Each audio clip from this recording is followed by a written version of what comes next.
An increasingly common estate planning tool is something known as a revocable living trust.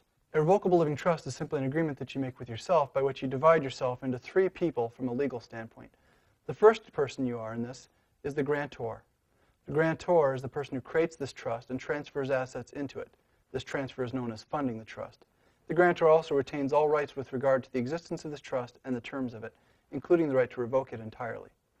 The second person that you are, from a legal standpoint, in creating a trust, is a trustee.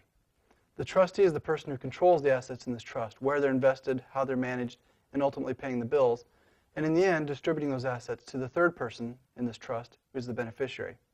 The beneficiary is the person for whom these assets are held and for whom they're managed, and ultimately to whom they must be distributed.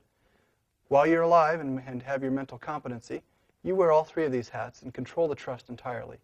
Upon your incompetency, or ultimately upon your death, you will have appointed someone to act as trustee in your stead and for your interest. The primary goal of a revocable living trust is to avoid probate. In a nutshell, probate is a court-supervised process whereby somebody appointed by the court, generally known as your executor, gathers your assets, pays your debts, and distributes those assets to your heirs or beneficiaries. While probate may be advisable in certain circumstances, generally it's best to be avoided. Studies show consistently that a probate, even a simple one, will take about a year or more to conclude, and that it will typically consume about 3 to 8% of your gross estate.